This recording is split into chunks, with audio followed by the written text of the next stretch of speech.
¿Tenemos? All right. Dice así para honrar al Padre, al Hijo y al Espíritu Santo en Lucas 13, 24 al 30. Esforzaos a entrar por la puerta ¿qué?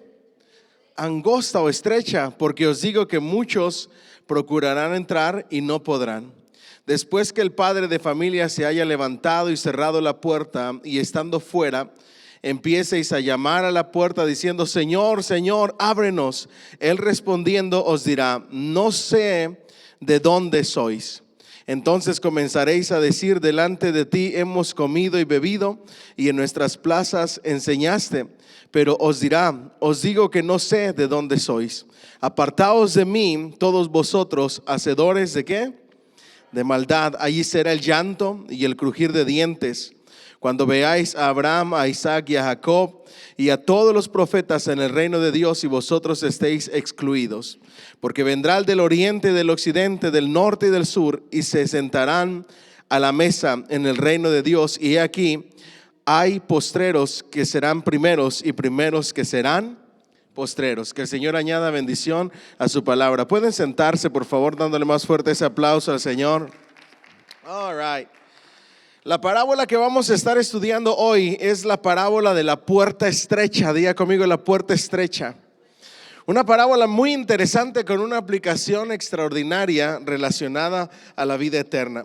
En la página 212 de sus libros de estudio dice: mientras Jesús se dirigía de camino hacia Jerusalén, atravesando distintas ciudades y pueblos en los que predicaba la buena nueva, una persona cuyo nombre se especifica le pregunta, Señor, ¿son pocos los que se salvan? Esta parábola surge de una pregunta que le hacen a nuestro Señor Jesucristo: ¿son pocos los que se salvan?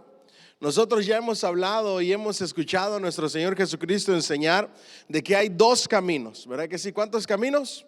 Dos caminos. Un camino es ancho y espacioso, pero ese camino ancho y espacioso, ¿a dónde lleva? A la perdición, ¿verdad? Pero hay uno estrecho y angosto que lleva ¿a dónde? A la vida eterna. El Señor de Jesús dice y enseña: en el camino ancho y espacioso muchos son los que lo llevan, pero en el camino estrecho y angosto pocos son los que caminan en él. Ahora, nosotros siempre nos preguntamos: ¿pero por qué? ¿O qué se necesita para caminar por ese camino estrecho y angosto? La palabra de Dios nos dice que se necesita, digan conmigo bien fuerte, valentía. El reino de los cielos es para los valientes, y solo los valientes con sus manos lo arrebatan. En el último domingo de este mes de enero, recuerden que es nuestro domingo de esperanza, nuestro domingo evangelístico, y voy a traer un video que me llamó mucho la atención, donde hay una persona evangelizando, y esa persona que está evangelizando le está evangelizando a una persona que fue ministro de alabanza, que fue pastor de jóvenes, pero que odia la iglesia y odia la palabra de Dios. Mientras ustedes escuchen ese video, ustedes se van a dar cuenta que la persona, ese muchacho, está lleno de prejuicios en contra de las personas, en contra de la gente. Pero la gente no tiene nada que ver con Jesús. Hebreos dice 12:1 que pongamos la mirada y los ojos ¿en quién? En Cristo Jesús. Cristo Jesús no falla. Y mientras yo meditaba en eso, porque estamos tratando de ver qué temas hablamos en el podcast, uno de los temas que vamos a tratar va a ser la razón o por qué nosotros nos congregamos, por qué venimos a la iglesia. ¿Cuál es la motivación que nos trae? Si nuestra motivación es Cristo Jesús, vamos a permanecer, vamos a perdurar, vamos a permanecer firmes buscándole. Pero si nuestras motivaciones son otras cosas, no vamos a durar mucho en el camino de Dios. Dice la palabra de Dios: nadie que una vez que puso su mano en el arado vuelve atrás puede recibir todas las bendiciones que el Señor tiene para nosotros o la salvación. Una vez que ponemos la mano en el arado, no podemos mirar hacia dónde, hacia atrás. Entonces, detrás de aquella duda había una de las creencias más arraigadas del judaísmo contemporáneo. Se creía que todo hebreo, por el solo hecho de serlo, formaría parte del mundo futuro. Diga conmigo, sorpresa. ¿Por qué no?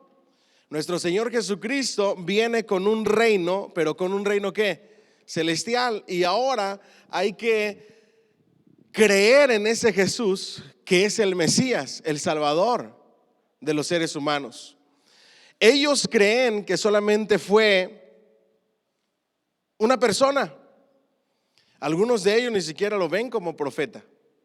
Simplemente una persona que vino a dar algunas enseñanzas. And that's it.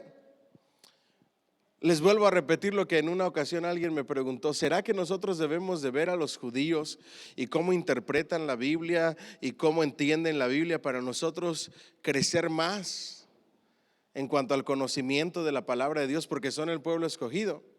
La respuesta que yo le daba: si fueran tan expertos en la palabra, encontrarían a Jesús el Mesías en ella.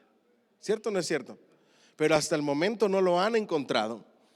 La palabra de Dios dice que la única manera para llegar al paraíso es a través de ¿quién? De Cristo Jesús. Porque hay un solo camino, una sola verdad y una sola ¿qué? Vida. Y nadie va al Padre.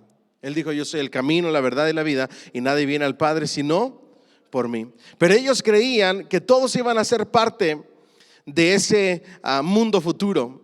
De manera que la cuestión que se plantea es: ¿cuál es la relación del resto de la humanidad con respecto a ese reino que pregonaba Jesús? El maestro no responde directamente a la pregunta, sino que por medio de la parábola de la puerta estrecha desvía el asunto hacia una exhortación mucho más práctica y relevante. Lo importante no es reconocer el número exacto de los que entrarán en el reino de Dios, sino entender que para pertenecer al mismo hay que ¿qué? Esforzarse. Porque el reino de los cielos es ¿para quiénes? Para los valientes. Digan conmigo: hay que esforzarse. Hay un versículo que en algunas ocasiones se malentiende, y en el libro de Mateo dice: el que persevera hasta el fin, ese será salvo. Muchas personas piensan que ese versículo nos habla de que se pierde la salvación, pero en realidad ese versículo está muy alejado de ese tema. Si nosotros hacemos un análisis hermenéutico de ese versículo, se los voy a parafrasear lo que está diciendo. Cuando en Mateo se dice: el que persevera hasta el fin, este será salvo, eso es lo que está diciendo. La característica de las personas salvas es la perseverancia hasta el fin. ¿Lo puede repetir conmigo? La característica de las personas salvas son su perseverancia hasta el fin. A ese es el esfuerzo que nosotros nos referimos. Las personas salvas, la consecuencia lógica de su salvación es la perseverancia. La perseverancia en las buenas obras. La perseverancia en hacer lo que a Dios le agrada. En arrepentirnos todos los días y buscar ser mejores todos los días. ¿Alguien me dice amén? Ahora, miren lo que dice en la página 212 en el contexto. Muchos exégetas bíblicos opinan que esta parábola debió surgir de la pluma del evangelista Lucas, quien, base de reunir fragmentos y dichos aislados de Jesús, habría construido todo el relato para atribuírselo completo posteriormente al maestro. Se trataría, según tales autores, de una amalgama de materiales heterogéneos derivados de las distintas tradiciones y con diferentes procedencias. Veamos algunos de los argumentos en que se apoyan tales razonamientos que nosotros no compartimos. Ciertas frases de la narración parecen tener un paralelismo con determinados pasajes de Mateo. Ojo aquí, recuerden que nosotros, cuando vemos los evangelios sinópticos y les llamamos evangelios sinópticos, ¿por qué? ¿Qué significa la palabra sinópticos? Similares. Estamos hablando de Mateo, Marcos y Lucas. Ahora, nosotros vemos la misma historia relatada de nuestro Señor Jesucristo, pero con un enfoque distinto, porque va dirigido a personas distintas. Entonces, el material que ellos usan, la manera en que relatan los acontecimientos bíblicos, son pensando en las personas a quienes se están escribiendo. ¿Verdad que sí? Por ejemplo, Mateo le escribió ¿a quiénes? A los israelitas, a los hebreos, a los judíos. El único que nos narra la genealogía de nuestro Señor Jesucristo para demostrar que Jesús es el Mesías. Luego nosotros vemos a Marcos. Marcos le escribe al pueblo gentil, pero especialmente a los romanos. Algunos eruditos bíblicos dicen que Marcos es el evangelio de la acción, porque apenas en unos cuantos capítulos tú solamente ves a Jesús haciendo milagros y haciendo esto y haciendo lo otro, porque va dirigido a los gentiles, especialmente a los romanos, y eran personas que necesitabas escribir de esa manera. Luego Lucas escribe, pero escribe a otra clase de gentiles que son los griegos, ¿verdad que sí? Especialmente a un hombre llamado Teófilo, que le dice en el primer tratado, hablando acerca del evangelio de Lucas, narra y cuenta la historia de nuestro Señor Jesucristo. El hecho de que se encuentre narrado de una manera un poco distinta no significa que se tomaron diferentes fragmentos. ¿Vamos bien hasta ahí? Ahora, si Lucas recoge la idea de la puerta angosta, Mateo habla también en el discurso de la montaña de la puerta estrecha que lleva a la vida. Asimismo, en el versículo 25, dicen ellos, al 27, se han creído ver algunos aspectos de la parábola de las 10 vírgenes. Las exclamaciones, Señor, Señor, ábrenos, y no sé de dónde sois, apartaos de mí todos vosotros hacedores de maldad, recuerdan mucho a las de Mateo. Señor, ábrenos. Mas él respondiendo dijo, de cierto os digo que no os conozco. Joaquín Jeremías, refiriéndose a este mismo asunto, escribe: una ojeada a los lugares paralelos de Mateo muestra que tenemos ante nosotros un mosaico por la fusión de una final de parábola con 3 imágenes que le son cercanas como material intuitivo. Ha surgido una nueva parábola, la parábola de la puerta cerrada, de manera que también él se identifica con las anteriores opiniones. Veamos, no obstante, algunas diferencias de estos pretendidos paralelismos que parecen haber pasado desapercibidos en la historia que cuenta el tercer evangelista acerca de la puerta estrecha. Se afirma en el versículo 24 que muchos procuran ¿qué? Entrar, y desgraciadamente no podrán. Sin embargo, en los 2 textos de Mateo se mencionan 2 puertas y 2 cimientos distintos. Una de las tales puertas es ancha y muchos son los que entran por ella, mientras que la otra es estrecha y pocos son los que la hallan. La idea del esfuerzo que se requiere para entrar parece no existir en el relato. Sin embargo, es fundamental y constituye su mensaje central en el evangelio de ¿qué? De Lucas. ¿Cómo sabemos que estas parábolas sí son distintas entre sí y que no es que Lucas agarró ciertas porciones de otras parábolas para poner una misma? Que la esencia del mensaje y la urgencia que narra Lucas no es la misma que se relata en las otras parábolas. Por otro lado, en la parábola que se escribe, Lucas solo menciona una única puerta que estrecha. El término griego que se emplea es tura y se refiere a la puerta o entrada normal a una vivienda. A eso se está refiriendo Lucas, a una puerta normal para entrar a una vivienda. Diga conmigo, una única puerta. Sin embargo, en el relato de Mateo, Jesús habla de 2 puertas y la palabra utilizada es pulé, que significa puerta de gran tamaño, como las que se colocaban en los muros de las ciudades. El griego que se está utilizando en las parábolas como Mateo, diferente a la de Lucas, es otra razón por las cuales nosotros podemos creer que esta parábola que vamos a aprender es una parábola, un relato único que relató Lucas. ¿Vamos bien hasta ahí? Vamos adelante. Se trata de 2 conceptos de puerta radicalmente distintos. Si Lucas copió de Mateo, como ciertos autores suponen, ¿por qué redujo el número y el tamaño de la puerta? ¿Responde ese comportamiento a la fidelidad de las fuentes?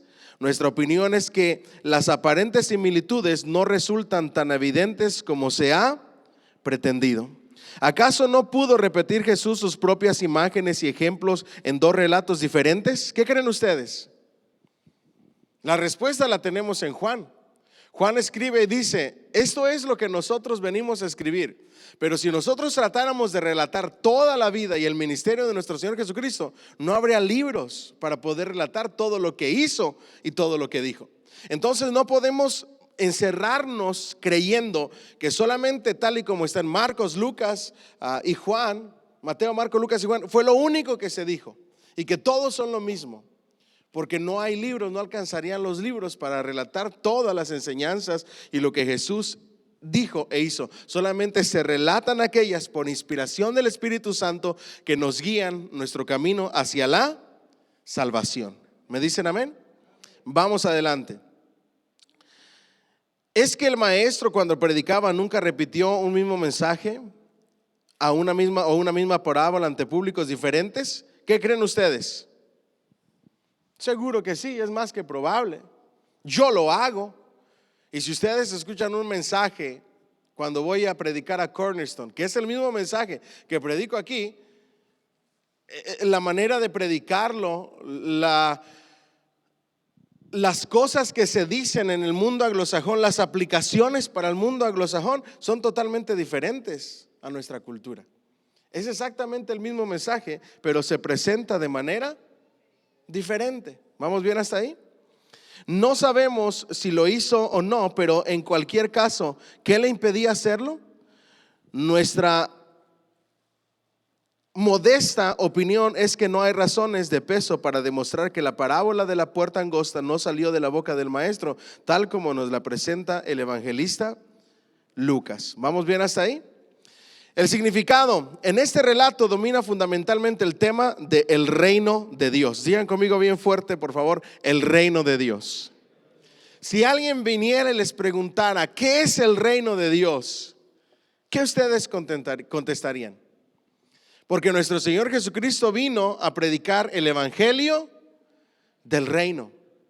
Él vino a predicar acerca del reino de Dios. Él dijo, el reino de Dios se ha acercado. ¿Vamos bien hasta aquí? La alternativa que se plantea es como ser admitidos o excluidos del mismo. El término esforzados del versículo 24 pretenden transmitir la idea de forcejear para entrar en el reino, ya que la única entrada posible es una angosta puerta. Digan conmigo, forcejear. Ahora, si ustedes y yo quisiéramos entender lo que Lucas está enseñando en esta parábola, con el término griego para esforzaos, que literalmente significa forcejear, ¿saben cuál es el mejor relato? El que Pablo nos enseña entre la lucha del nuevo hombre y el viejo hombre. Dice que es una lucha constante. Y es tanta la lucha que es un forcejeo constante que a veces hago lo que no quiero hacer. ¿Verdad que sí? Y la palabra de Dios nos dice que debemos de crucificar todos los días ¿a quién? Al viejo hombre. Yo tengo un mensaje que voy a predicar ahora en febrero, si Dios me presta vida, que le he titulado Bájate de la cuerda floja. Y en muchas ocasiones nosotros estamos viviendo nuestra vida como en la cuerda floja, que si no nos bajamos a tiempo, el dolor, el sufrimiento, la caída va a ser terrible. A eso se refiere el forcejeo, el tratar de sacudirnos de todo lo que este mundo nos ofrece para agradar y obedecer a Dios. Ahora les hago una pregunta. Si el diablo anda como león rugiente buscando a quien devorar y nos tiende los anzuelos de la tentación y constantemente estamos en una lucha, ¿es fácil o se necesita pelear la buena batalla? Hay que pelear la buena batalla de la fe. La lucha de la cual dice el apóstol Pablo y relata que no tenemos lucha contra sangre y carne, sino contra principados y potestades y huestes espirituales de maldad, es una lucha espiritual. Cuando nosotros vemos toda la armadura de Dios, cuando habla de la espada del espíritu, no es una espada larga, es una daga. Y esa daga se utilizaba en la lucha cuerpo a cuerpo. Por eso lo que está narrando nuestro Señor Jesucristo es que debemos de pelear la buena batalla de la fe, que debemos de esforzarnos, que debemos de luchar en contra de las acechanzas del diablo, que debemos resistir al diablo y huir de la tentación, que necesitamos pelear la buena batalla para demostrar que realmente hemos tomado la decisión de poner la mano en el arado y no volver atrás. Pero para eso, para vivir una vida cristiana, para poder nosotros hacer la voluntad de Dios, se necesita mucho, diga conmigo, esfuerzo. ¿Cierto o no es cierto? Es huir y no darle lugar a aquellas cosas que al hombre carnal le gustan. ¿Es fácil? No es fácil, es una lucha de todos los días. ¿Controlar el carácter será algo fácil, sencillo? No. ¿Qué tal el vocabulario? Los arranques. No es fácil, se necesita ¿qué? Esfuerzo. Se necesita forcejear con el viejo hombre. Yo no sé si ustedes han visto esas películas antiguas donde ponían, o caricaturas que ponían un diablito aquí y un angelito acá. ¿Sí se recuerdan de eso? Hagan de cuenta que ese es el diario vivir de nosotros. Tenemos una parte caída, una naturaleza caída que quiere llevarnos a hacer lo malo. Y luego tenemos una parte como nuevas criaturas. Y esa es la lucha de la cual habla el apóstol Pablo, que debemos forcejear con el viejo hombre para agradar a Dios y hacer su voluntad. La pregunta es, ¿cuántos de los que estamos aquí estamos dispuestos a luchar todos los días y forcejear con ese viejo hombre para agradar a Dios? ¿Me dicen amén? Dale más fuerte ese aplauso, Señor, entonces. Lo que debe preocupar a los humanos es que les compete solo a ellos, es decir, el esfuerzo personal que cada cual realiza para vivir como ciudadanos del reino. El número de los que entran es algo que solo le incumbe ¿a quién? A Dios. Esa es una excelente pregunta para nuestros primos los testigos de Jehová, porque ellos dicen que solamente son 144,000 que son sellados y que son salvos. Y ellos todo su esfuerzo y toda su lucha es porque ellos creen que después de esos 144,000 se le va a dar entrada a otros más. Pero la palabra de Dios no habla de un número. Es más, esos 144,000 son de las tribus de Israel. Ahí no encajamos nosotros porque somos gentiles. Y ese es un remanente fiel que el Señor tiene. ¿Me siguen hasta aquí? Entonces, ¿cuántas personas van a ser salvas? No lo sabemos. El número de personas que van a ser salvas y que van a llegar al paraíso con Dios, no lo sabemos, solo a Dios le corresponde. Así como tampoco sabemos quiénes van a ser salvos y quiénes no, solamente Dios lo sabe. Hay muchos que se excusan de esto y ya no evangelizan y se convierten en perezosos en la evangelización. Pero como nosotros no lo sabemos, solamente Dios, nosotros debemos evangelizar a todos y van a venir aquellos que Dios les toque el corazón para que se entreguen a Él. ¿Me dicen amén? Vamos adelante entonces. La imagen que intenta mostrar el texto es la de una multitud de personas apelotonadas que forcejea y se empuja intentando atravesar una puerta angosta por la que solo puede pasar una persona cada vez y con dificultad. ¿Se recuerdan ustedes anteriormente, antes de la pandemia, cómo eran los Black Fridays? Eran terribles. En Walmart, ¿se recuerdan de las muertes que hubo? Por tanta gente que por una sola puertita querían entrar todos al mismo tiempo. Hagan de cuenta que esa es la imagen que nuestro Señor está tratando de relatar. Un montón de personas tratando de entrar por una sola puerta donde solamente entra una sola persona. Penetrar en el reino de Dios no es como atravesar una amplia puerta abierta de par en par. Alcanzar la salvación no resulta fácil. ¿Para quién? Para nadie. Recuerden, es una puerta ¿qué? Estrecha y angosta. Yo siempre les he dicho, cuando tú hablas con las personas y les presentas el plan de salvación y les predicas el evangelio, la mayoría de personas a las que yo les he presentado el plan de salvación se detienen en este paso: reconocer y aceptar a Jesucristo como el único Señor y Salvador de tu vida. Todo el mundo lo quiere como Señor, a mí como Salvador. Pero cuando les dices que se debe de convertir en tu dueño, en tu Señor y el gobernador de tu vida, ahí la gente se detiene. Porque entonces tenemos que vivir, y aquí viene lo estrecho de esta puerta. Lo estrecho de esta puerta es decir lo que decía el apóstol: ya no vivo yo, mas Cristo vive en mí. Así de estrecha es esta puerta, donde dejas que el Señor controle, gobierne y señoree tu vida. Y eso es lo que no es fácil, porque por naturaleza humana nosotros queremos gobernar nuestra propia vida, tomar nuestras propias decisiones, hacer lo que nosotros queremos. Aún como cristianos queremos vivir así, ¿cierto o no es cierto? Pero cada que queremos vivir a nuestra manera y hacer lo que nosotros queremos y lo que mejor nos parece, en lugar de obedecer a Dios, ¿qué nos pasa? Recibimos consecuencias, nos va mal, cometemos errores, porque todo lo que el Señor nos pide que hagamos, vuelvo y le repito, es para nuestro propio bien. ¿Alguien me dice amén? All right, vamos adelante entonces. Se dice que muchos intentan entrar y no podrán, no por culpa de la estrechez de la abertura, sino porque ya será demasiado ¿qué? Tarde. Cuando lleguen a la puerta se darán cuenta de que está cerrada. La mejor imagen para entender eso es esta. ¿Qué pasa cuando ustedes tienen un vuelo a las 10 de la mañana? Ustedes tienen que estar ahí por lo menos 2 horas antes. ¿Cuántos han tratado de estar ahí 1 hora antes y no lo han hecho?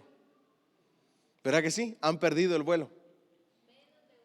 Menos de 1 hora, peor todavía. Tú llegas, tienes que hacer todo el papeleo, hacerla. Una vez que se cierre esa puerta del avión, ya no hay quien te la abra. No importa que reclames, no importa que llores, no importa que hagas lo que quieras. En mi país diríamos, no importa que llores o patales, ¿verdad? Esa puerta ya no se abre. Ahora, si les pudiera dar una imagen bíblica, sería la puerta del arca de Noé. Esa puerta, una vez que se cerró, ya no hay manera de que se abra. ¿Me siguen hasta aquí? Entonces, cuando lleguen a la puerta, se darán cuenta que esta está. Ahora, ¿por qué se tardaron tanto en el diluvio para entrar por esa puerta? Incredulidad. ¿Qué más? Estaban afanados en su propia vida, en su propio estilo de vida. La falta de fe, incredulidad. No creían que iba a suceder. Se burlaban de Noé, así como se burlan hoy de nosotros. Se burlaban del paraíso. Por ahí hay un morenito que ya está colmando la paciencia de los cristianos. Ya empezamos a levantar la voz. Yo voy a levantar la voz este próximo domingo que viene. Que se le ocurrió hacer un video como si fuera Jesús, dirigiendo a la gente al cielo. Ese mismo morenito fue el que hizo escándalo por hacer unos tenis Nike satánicos. El mismo que hizo un video con su música de que era Satanás, y ahora hace un video diciendo que es Jesucristo. Y es la música del día de hoy. La música que escucha la juventud del día de hoy. Y vamos a empezar a levantar la voz, a decirle a la gente, eso no es correcto. Pero ¿saben qué es lo que pasa? Que la gente le encanta burlarse de nosotros y faltarnos al respeto, pero en el momento en que tú te das a respetar, ni siquiera faltas al respeto, te das a respetar, te quieren censurar. Ese es el mundo en el que vivimos hoy en día.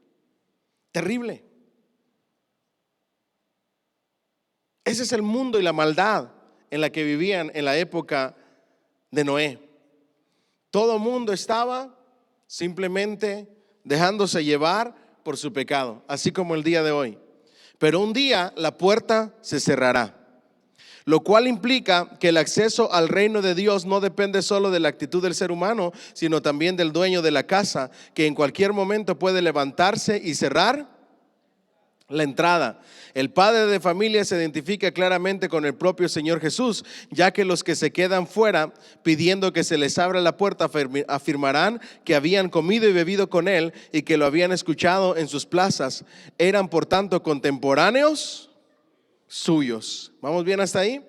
La respuesta es una doble negativa a abrir la puerta por parte del Señor, basado en el descontentamiento de la identidad y la procedencia de los que llaman.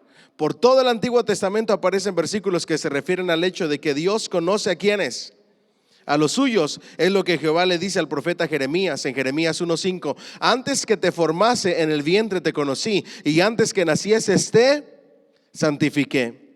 Y lo que le recuerda a todo el pueblo de Israel: yo te conocí en el desierto, en tierra seca. Diga conmigo: Dios conoce a los suyos. Si nosotros la trasladamos a la parábola del trigo y la cizaña, ustedes se van a recordar que el trigo y la cizaña crecen juntos, ¿verdad que sí? Y son muy similares. No se puede distinguir quién es trigo y quién es cizaña hasta que da el fruto. Solamente hay uno quien los distingue, los puede conocer, y es Dios. Por eso nos manda a no juzgar en la iglesia. Pero en la iglesia debemos entender que hay trigo y hay cizaña. Lo bonito de todo esto es que si tú sabes que eres trigo, Dios te conoce por trigo. Pero si hay alguien que es cizaña, Dios lo conoce por cizaña. Pastor, ¿y cómo termina el asunto? Bien sencillo: por sus frutos los conoceréis. Porque un árbol que da buen fruto es un buen árbol. Un árbol que es mal árbol no puede dar buen fruto. ¿Vamos bien hasta ahí? Diga conmigo: Dios conoce a los suyos. Diga bien fuerte: Dios me conoce. Él nos conoce por nombre. Sin embargo, a los que aparecen en esta parábola los considera ¿qué? Extraños, porque practican la maldad y la injusticia. Nosotros somos nuevas criaturas que procuramos todos los días hacer lo bueno. ¿Lo puede repetir conmigo? Diga conmigo: somos nuevas criaturas que procuramos todos los días hacer lo bueno. Las personas que viven en su maldad, en la injusticia, nunca han experimentado la salvación en sus vidas. ¿Quiénes son estos expulsados del reino de Dios? Pues precisamente todos aquellos que querían estar dentro por linaje, por ser hijos del padre, ¿quién? Abraham, por pertenecer a Israel, pero no supieron ver en Jesús ¿a quién? Al Mesías prometido que inauguraba tal reino divino. Los que se escandalizaron del evangelio acusándolo de loco a Jesús y a sus, esos son los que le dicen: estuvimos, te conocimos, y el Señor le dice: no les conozco. En la parábola de las 10 vírgenes nos dice que hubo unas prudentes y otras ¿qué? Insensatas, imprudentes. Ahí se refiere a Israel. Una parte de Israel estaba listo para recibir al Mesías y otra parte no estaba listo para recibirlo. Estos son los que no estaban listos para recibirlo: los que lo tildaban de loco, los que lo perseguían a él y a sus discípulos, aquellos que fueron capaces de rasgarse las vestiduras cuando el maestro respondió: yo soy, a la pregunta acerca de si era el Cristo. Años más tarde el apóstol Pablo se refiere también a estos expulsados al afirmar que la palabra de la cruz es locura a los que se pierden, pero a los que se salvan, esto es a nosotros, es poder de Dios. Las mismas personas que en algún momento gritaban: Hosana, Hosana, Hosana al Hijo de David, en la entrada triunfal de Jerusalén, muchas de esas mismas personas eran las mismas que gritaban: crucifíquenle, crucifíquenle, crucifíquenle. Eran las mismas personas que gritaban a Barrabás: denos, entréguenos a Barrabás y maten y crucifiquen a Jesús. ¿Me siguen hasta aquí? Ahora, ojo aquí. Nosotros debemos de tener un cuidado en nuestra vida diaria, porque todos los días que salimos a casa, nosotros tenemos que elegir entre Jesús y Barrabás. Y lo que eso significa. Barrabás representa todo lo malo, todo lo que a Dios no le agrada, toda la injusticia. Jesús representa todo lo bueno, todo lo puro, todo lo digno, todo lo amable, todo lo que tiene virtud, lo que dice la palabra. Si hay virtud en él, ¿en esto qué? Pensad. Y todos los días al salir de casa nosotros tenemos que elegir entre Jesús y Barrabás. Dile al que está a tu lado, ¿qué elegirás? ¿Me dicen amén? No obstante, los que iban a ser admitidos en el reino de Dios y podrían participar del banquete escatológico, acudirán a los 4 puntos cardinales del oriente y del occidente, del norte y del sur. Se trata del nuevo Israel formado por los paganos y también judíos que abrazaron el mensaje de Jesús. De ahí que habrá postreros que serán primeros y primeros que serán. ¿Quiénes eran los primeros? Los israelitas. Y los postreros, los gentiles. ¿Y quiénes recibieron mejor la palabra de Dios que los mismos primeros? Los postreros, los gentiles. Y hasta ahí nosotros alcanzamos salvación y vida eterna por la gracia de Dios. ¿Cuánto le dan un fuerte aplauso a ese Rey maravilloso? La realidad del reino provocan una inversión de los valores tradicionales y de las provisiones humanas.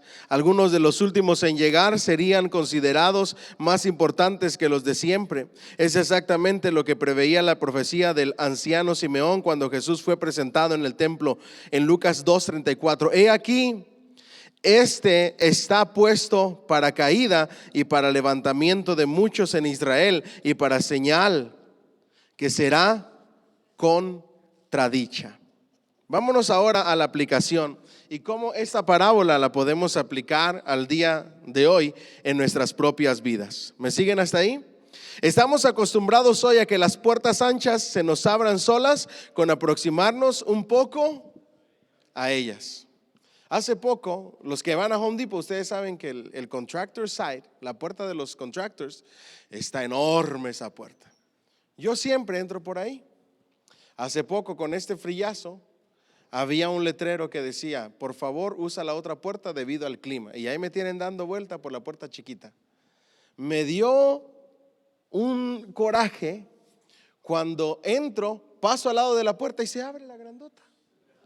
Yo decía, pero ¿para qué tienen ese sign ahí? Ahí tú puedes entrar y salir con material, lo que tú quieras. No hay nada mejor que una puerta ancha, espaciosa y especialmente que se abra solita, de manera automática. Eso es a lo que estamos acostumbrados. Entramos a una tienda, a un lugar, la mayoría de ellas en muchas ocasiones se abren solas, ¿verdad que sí? Se trata de puertas inteligentes que la tecnología ha puesto a nuestra disposición. Son amplias aberturas transparentes que se muestran generosas, facilitando el acceso a todo el mundo. Sin embargo, hay algo sospechoso en ellas. El que se abran tan fácilmente resulta un tanto chocante, a veces sorprende tanta amabilidad y surge la duda: ¿no será que tales puertas esperan algo a cambio? ¿Qué creen ustedes? Claro que sí, las ponen ahí a propósito. ¿Qué es lo que esperan a cambio? Que consumas, que gastes, que compres. Por eso todo te lo ponen de manera tan fácil. ¿Vamos bien hasta aquí? La cultura del deseo abre de par en par todas las puertas para mostrar el abanico de oportunidades de la sociedad de consumo. Aquí me gustaría que ustedes presten su atención en una palabra clave, que es la palabra que nos puede arruinar nuestra vida entera. Digan conmigo: deseo. ¿Cuál fue el pecado en Adán y Eva? Desobediencia. ¿Por qué? Porque el fruto se veía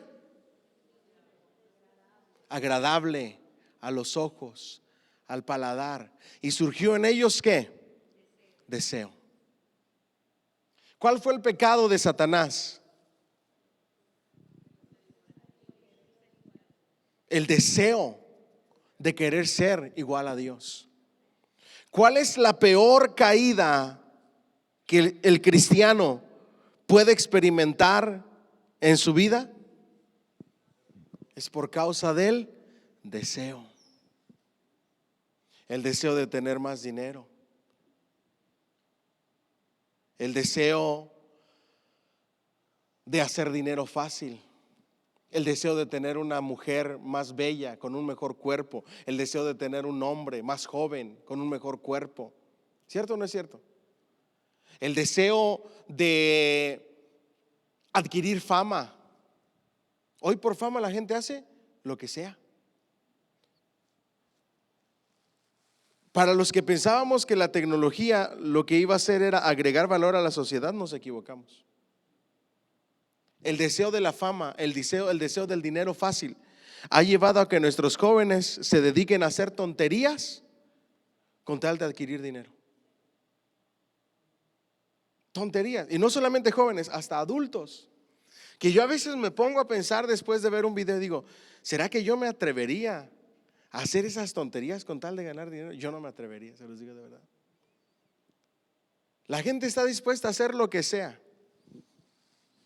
Mi niña le encanta ver YouTube para niños. Programitas de esos donde aparece que A for Adley y cosas así. Y ahí ve a los papás ahí, y a la mamá ahí así jugando con la niña y haciendo payasadas. Y yo digo, ¿hasta dónde hemos llegado? Yo les aseguro que después de ver el video, de hacer el video, ya no quieren ver a la niña más. Después de estar jugando todo el día con ella, solamente por el video, solamente por hacer dinero. Y hacen millones de dólares. ¿Por qué? Porque todo lo queremos fácil. Diga conmigo, fácil. ¿Cuál es nuestro problema? ¿Cuál es el problema de las personas que se dejan llevar por esa puerta amplia? Diga conmigo, deseo. ¿Vamos bien hasta ahí?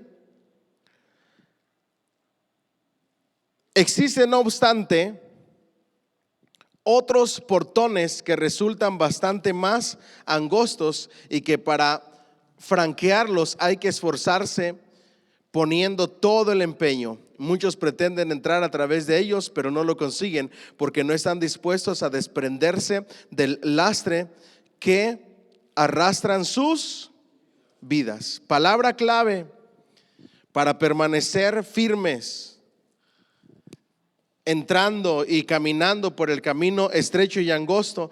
Diga conmigo, desprenderse. Dígalo más fuerte, desprenderse.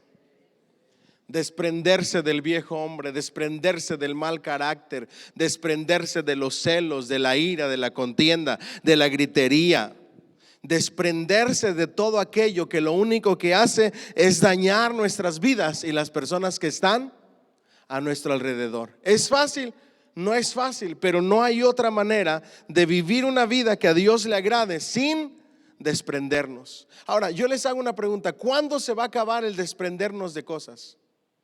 Nunca, hasta que lleguemos a la presencia de Dios.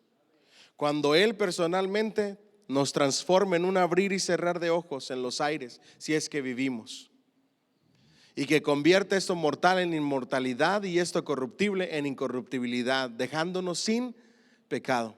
¿Qué significa eso? ¿Se recuerdan cómo empezamos la parábola?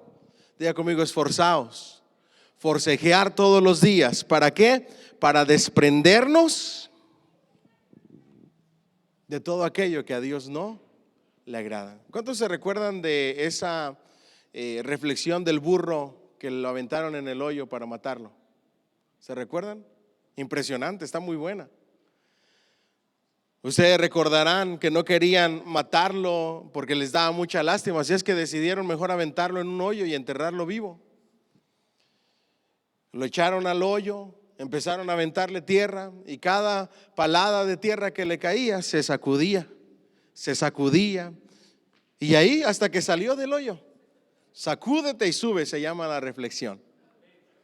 Lo mismo sucede en nuestras vidas. La única manera de salir adelante en esta vida es sacudirse y subir.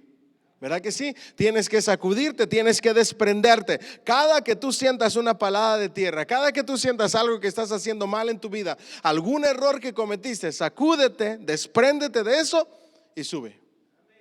Sigue adelante. Pero si tú te quedas ahí sin sacudirte, vas a estar en problemas. ¿Me siguen hasta aquí? El Evangelio sugiere que en general son las entradas estrechas las que posibilitan el paso al reino de los cielos. Uno de estos requisitos entreabiertos que actualmente pocos aciertan a franquear es la humildad. Diga conmigo, la humildad. Ahora, humildad es reconocer que nosotros por nuestras propias fuerzas no podemos. Necesitamos la ayuda del Espíritu Santo en su obra santificadora. ¿Me dicen amén? Vamos adelante. En la sociedad de la apariencia y la ostentación resulta cada vez más difícil. Diga conmigo, apariencia y ostentación. Vivimos en una sociedad que lo único que le importa es la apariencia. Les puedo abrir mi corazón y les puedo contar anécdotas pastorales aquí entre nos. Yo me he dado cuenta y he descubierto que en algunas ocasiones, y miren que coinciden con las estadísticas, las parejas que más alardean y aparentan felicidad y alegría en redes sociales son las que más pleitos tienen. Esos videos que vemos de que todo es pura apariencia es la realidad. Casos de la vida real hemos visto donde esta jovencita desaparecida se la pasaba disfrutando disque de su novio y todos piensan que su novio la mató y la desapareció. Solamente se vive de la apariencia, de la ostentación. Nosotros no podemos vivir de eso. ¿Me siguen hasta aquí? Ni mucho menos dejar que la envidia nos corroa por la ostentación de otros. ¿Cierto o no es cierto? Porque cuando tú eres una persona trabajadora, luchadora, tú te pones a pensar, ¿y cómo le harán esas personas que se la pasan viajando, que casi no trabajan? Si tú te matas trabajando y muy apenas puedes ir de vacaciones una vez al año, ¿cómo le harán? Y luego tú mismo te respondes y dices, ¿han de estar endeudados hasta los dientes? De eso vamos a hablar en el Book Club. Ustedes saben que la mayoría de los americanos tienen hasta 160,000, 200,000 dólares de deudas en tarjetas de crédito. Es terrible. Pero todo es por la ostentación y por la apariencia. Qué terrible es que te tengas que ir de vacaciones y que al regresar no puedas pagar tus biles porque no tienes y tengas que utilizar la tarjeta de crédito para pagarlos. Eso es lo peor que le puede pasar a una persona. ¿Todo por qué? Por la ostentación y por la apariencia. ¿Me dicen amén? Voy a hacer un paréntesis adelantándonos al Book Club de finanzas. Si no tienes para pagar tus vacaciones en efectivo, no te las des. No te gastes el dinero que no es tuyo, porque luego para pagarlo es bien duro, es bien difícil. No te dejes llevar por la apariencia y por la ostentación. ¿Me dicen amén? Vamos adelante. Resulta cada vez más fácil encontrar personas que reúnan tal condición de paso como para entrar por ahí. Solo consiguen penetrar los pobres de espíritu, los que lloran y ¿qué? Y sufren. Los mansos, desheredados de la fortuna, aquellos que tienen hambre y sed de justicia, los que practican ¿qué? La misericordia y aman con sinceridad. Los demás tropiezan como siempre y no consiguen ¿qué? Entrar. Ahí me gustaría que presten atención a amar con sinceridad. Diga conmigo, amar con sinceridad. En el mes de febrero, recuerden esto, esa es una de las cosas que los que están participando de los entrenamientos les estoy recalcando mucho. Necesitamos amar de manera sincera. Como iglesia necesitamos abrir el círculo para que las personas que lleguen a este lugar se sientan amadas, pero de manera sincera. ¿Vamos bien? Otra de las tales aberturas es la que permiten el paso de los pacificadores, aquellos que procuran activamente la paz a su alrededor. ¿Qué dice la palabra de Dios acerca de la paz? Mientras esté en ustedes, vivan en paz con todos. Es decir, tú tienes que hacer tu parte por vivir en paz. Ni un amén, santo, dígame amén. Y eso incluye con la pareja. ¿Me dicen amén? En cada retiro de parejas a mí siempre me gusta recordarles algo. Dos no pelean si uno no quiere. Y es la verdad. La blanda respuesta aplaca la ira, es una verdad fundamental. Entonces, diga conmigo, ser pacificadores. Mientras estén nosotros, estar en paz con todos. Los que velan siempre por el mantenimiento de buenas relaciones o impiden que estallen ¿qué? Conflictos. Diga conmigo, impedir que estallen conflictos. A mí mi mamá me decía, ¿para qué le echas más leña al fuego? Unos dichos tan sabios que me decía mi mamá, que hoy que ya soy adulto, digo, cuánta sabiduría. En esos dichos tan populares, ¿para qué le echas más leña al fuego? ¿Verdad que sí? ¿Para qué? No vale la pena. Otro dicho que decía mi mamá que siempre me ha ayudado: ves la tempestad y no te hincas. Si ves que la cosa está color de hormiga, ¿para qué le sigues? No me refiero, dice el escritor, a los que por carácter son pacíficos o los que militan en organizaciones pacifistas, sino a los que se esfuerzan por impedir ¿qué? El odio, diga conmigo, el odio, la rivalidad. Ese está buenísimo. Crítica destructiva.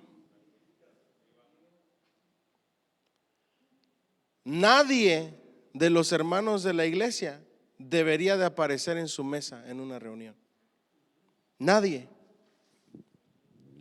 Usted no debería de tener conversaciones en una mesa con algunos invitados de alguien que no está presente.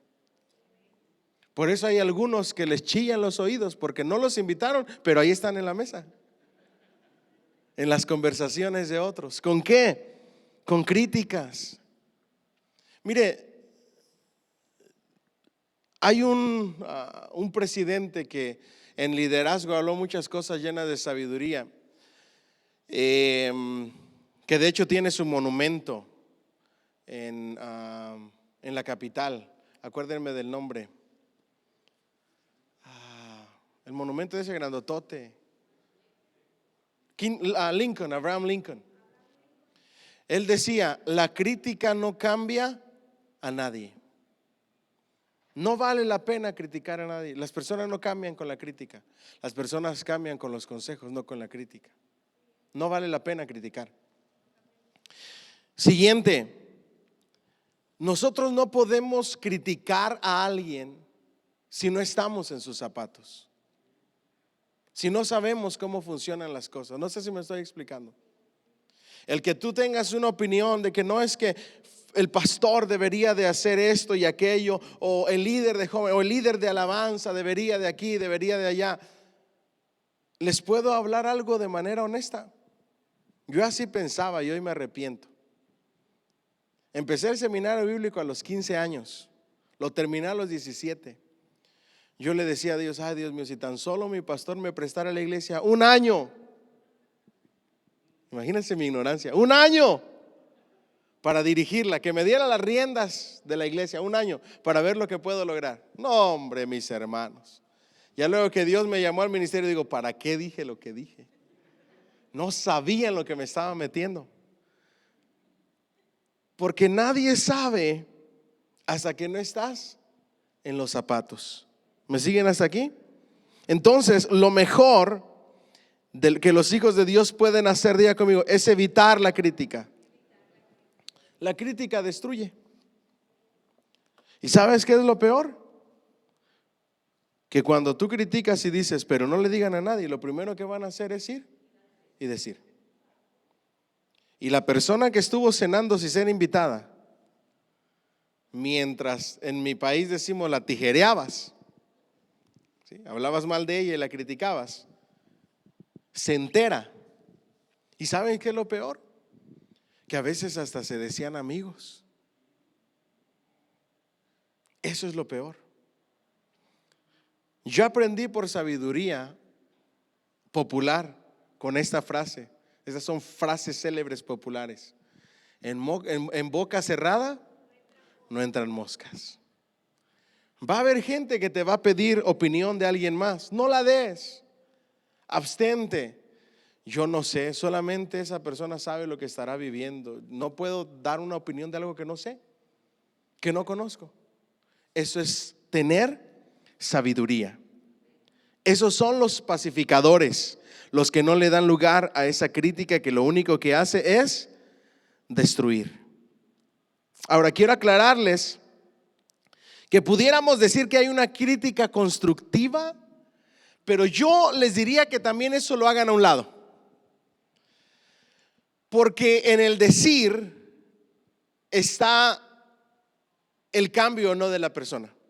Yo les aconsejaría que en lugar de que lleguen con alguien y le digan, te voy a dar una crítica constructiva, mejor digan, quiero darte un consejo, que suena mucho mejor. Ya en el momento que pones tú la palabra crítica, ya pones a la defensiva al otro. Mejor cambiemos el vocabulario y digamos, tengo un consejo para ti, tengo una idea, a ver qué te parece. Y dejemos la crítica a un lado. ¿Me dicen amén? All right. Y la violencia entre sus semejantes, estos atraviesan también con facilidad la puerta que estrecha. Es posible que una tercera de estas incómodas entradas sea la de los generosos. Diga conmigo, generosos. Aquellos que de verdad han entendido lo que es el amor y lo que significa ser caritativo. Diga conmigo, los generosos. Ahora, no me malentiendan. Necesidad hay en todas partes, con medio mundo. Nosotros quisiéramos ayudar a medio mundo, pero no nos va a alcanzar. Y a veces tenemos que elegir a quiénes vamos a ayudar. ¿Y saben qué? Dios nos va a guiar. Porque a nosotros van a llegar miles de solicitudes de ayuda. Pero si te quedas ayudando a medio mundo, dejas de proveer para los tuyos. Y el que no provee para los suyos primero, viene a ser peor que un incrédulo. Porque el buen juez por su casa empieza. Yo no puedo ir y darle un galón de leche a alguien cuando mi familia tiene necesidad de un galón de leche. No sé si me estoy explicando. Pero cuando tienes un corazón generoso y tienes las posibilidades de hacerlo y Dios te toca el corazón, no dudes en hacerlo. Y no te sientas mal por las ocasiones en que quisieras hacerlo y no puedes hacerlo, porque Dios conoce tu corazón. Pero si tienes los medios, sé generoso. Si tienes la forma de ayudar a alguien, hazlo. ¿Me dicen amén? Hoy lo vamos a hacer. En estos días, cuando vayamos a los homeless, les vamos a entregar ya las bolsitas el próximo domingo para que ustedes las llenen. Se van a gastar como $10 en Dollar Tree por bolsita. Si quieren donar para las hamburguesas, todo es bienvenido. Si quieren ir a ayudarnos a repartirnos, todo es bienvenido. Si pueden traer cobijitas, gloria a Dios. El invierno, bueno, fuera el infierno, no.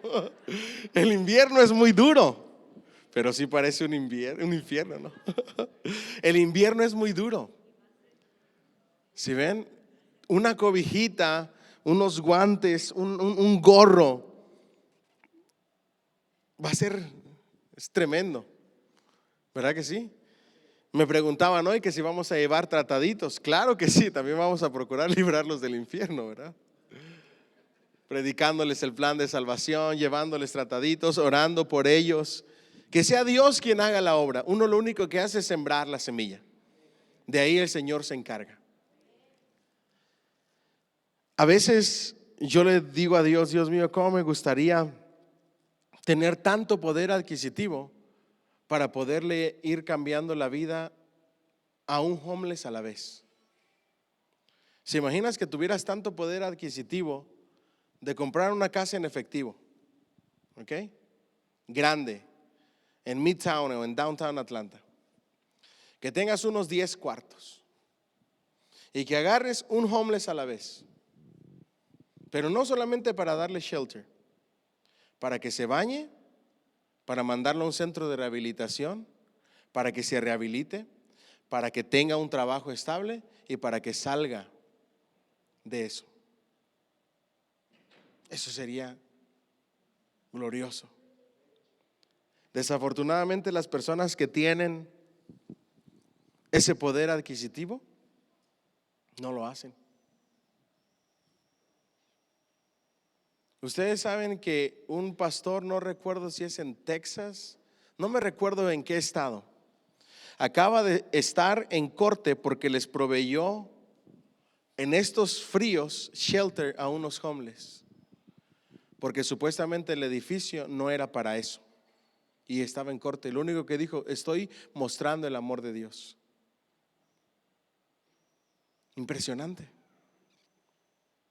Ustedes saben que en New York las bancas para que te sientes esperando el metro, esperando el transporte público, tienen unas barras donde solamente cabe una sola persona, con el propósito de que no las usen para acostarse. La nueva forma de hacer la ventilación, donde sale el vapor cálido, maloliente pero cálido del subway, las empezaron a hacer de maneras así y con barras así para que les lastime y los homeless no se recuesten en ellas. Esa es la sociedad en la que vivimos. No es una sociedad generosa. Mientras puedas ser generoso, hazlo. Mientras Dios te toque el corazón, hazlo. Sé caritativo con aquellos menos afortunados. ¿Me puedo meter en problemas? Bueno, acuérdeme de esta para no meterme en problemas en público, pero quiero decirle una verdad hablando de la generosidad con la que usted tiene que tener cuidado, ¿ok? Pero yo sé que más de uno no les va a gustar lo que voy a decir de los que me escuchan, ¿ok? Así que mejor lo dejamos fuera de la ley, ¿les parece? ¿Me recuerdan? ¿Sí? All right. Bueno, vamos adelante.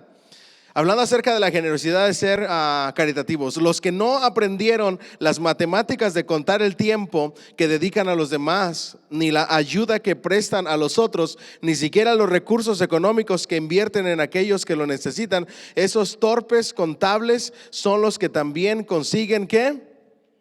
Penetrar. Muchos otros intentan asimismo la entrada por estos mismos pórticos, pero dice la parábola que seguramente no lo conseguirán, porque en realidad ¿qué?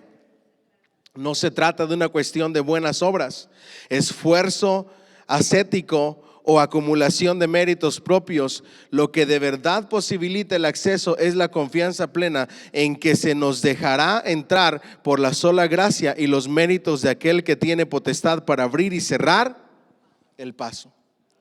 La entrada en esencia es por meramente gracia. Los frutos de los que entran son todo lo que hemos estado hablando. La clave no es nuestra obra, sino la suya. El secreto que puede abrir tan singular cerradura se llama fe. Todas las demás virtudes del hombre se subordinan o son una consecuencia de ella. Por eso se recuerda la escritura que sin fe es imposible agradar a Dios. Diga conmigo: fe. Santiago dice: muéstrame tu fe por medio de ¿qué? De tus buenas obras. Tú no puedes venir a decirme que tienes fe si no tienes buenas obras. Las buenas obras no salvan a nadie, pero son el producto lógico de una fe verdadera y salvífica. ¿Me dicen amén? La verdad es que ser cristiano es algo muy serio. No se trata de un viaje de placer a través de un ambiente paradisiaco que nos transporta en un abrir y cerrar de ojos hasta la misma puerta final. Diga conmigo: no es un viaje de placer. Al contrario, es difícil. ¿Me siguen hasta aquí? Hay persecución, hay burlas, etcétera. Sino de una excursión difícil e incómoda que dura toda. ¿Cuándo dura? La pedagogía que el Señor aplica durante ese trayecto no está hecha precisamente de caricias y dulzura. Jesucristo lo dijo: en este mundo tendrán. No todo va a estar bien todo el tiempo. Va a haber momentos duros en nuestra vida, va a haber momentos difíciles, va a haber dolor, va a haber sufrimiento, pero en medio de todo eso Dios va a estar con nosotros y nos va a ayudar y nos va a fortalecer y va a renovar nuestras fuerzas cada día. ¿Alguien dice amén? Dáselo más fuerte al Señor. Hay tropiezos abundantes que causan dolorosas heridas mientras se aguarda turno en la fila. Diga conmigo: tropiezos dolorosos. ¿Cuántos en su vida cristiana han experimentado tropiezos dolorosos? ¿Cuántos se han caído? Nos hemos caído, pero ¿sabe qué es lo más importante? Volvernos a levantar. El problema es quedarte tirado. Tropiezos va a haber, caídas va a haber, pero la gracia y el amor de Dios y la fe en Él te da las fuerzas para volverte a levantar. Tienes que levantarte, tienes que seguir adelante, tienes que comenzar de nuevo. ¿Me dicen amén? Vamos adelante. Las lesiones del alma son las que más cicatrices dejan. ¿Cierto o no es cierto? Pero el creyente tiene que saber soportar estas agresiones contra la delicada superficie de su conciencia, no para que ésta se vuelva más dura, sino para que se vuelva aún más delicada. La palabra esforzaos, cuyo sentido es el de forcejear o batirse en una lucha encarnizada, no implica evidentemente la pelea contra los demás compañeros que hacen cola para entrar, sino la de luchar contra uno mismo, contra todo aquello que nos obstaculiza la entrada. ¿Saben cuál es nuestro peor enemigo? Uno mismo. A veces ni siquiera es Satanás. Sí anda como león rugiente buscando a quien devorar, pero a veces el peor enemigo es uno mismo. ¿Me siguen hasta aquí? La parábola de la puerta estrecha nos trae dos noticias. Como tantas veces, una es buena y la otra mala. La primera afirma que todavía hoy la puerta permanece como abierta para todo el mundo que anhele y se esfuerce por entrar. La noticia mala augura que algún día se cerrará incluso para algunos de aquellos que se creían miembros de la casa y amigos del dueño. Y aquí surge una pregunta que yo he estado pensando durante hoy todo el día. ¿Por qué será que Jesús ya no es suficiente hoy en día? ¿Por qué será que el estímulo para que la gente llegue a las iglesias es el predicador famoso, conocido, reconocido, la predicadora famosa, reconocida, el cantante conocido, famoso, reconocido, la banda reconocida? ¿Por qué será?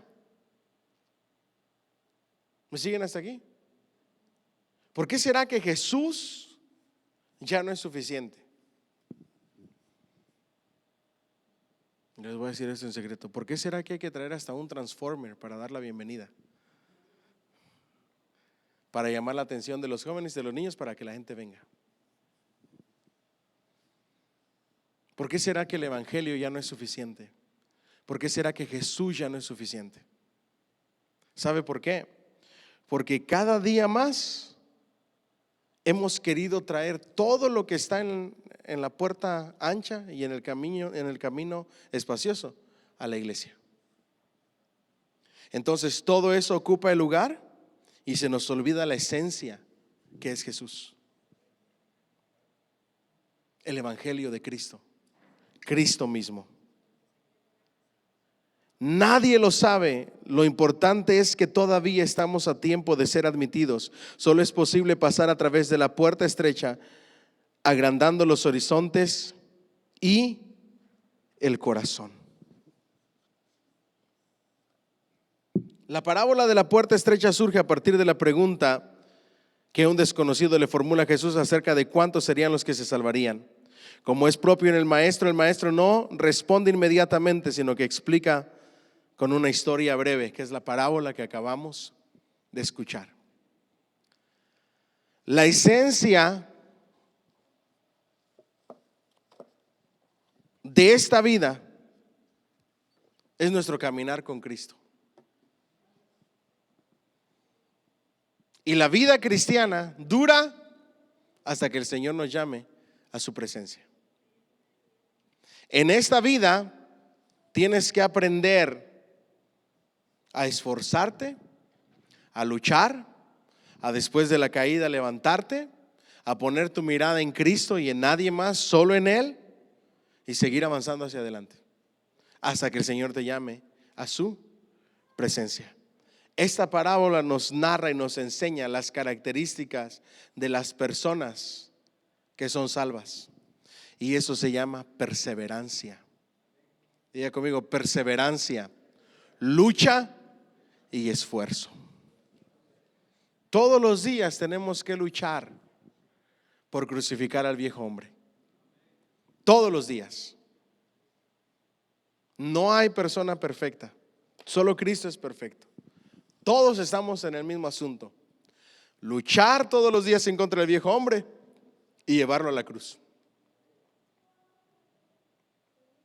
junto con sus, diga conmigo, deseos.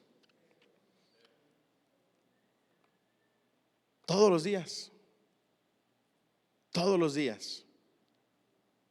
Al final de cuentas, diga conmigo, vale la pena seguir a Cristo. ¿Cuánto le dan un fuerte aplauso al Señor? All right. Ahora sí, ¿se recuerdan lo que les iba a comentar? ¿De qué era? A ver, los hermanos que les gusta la comunicación.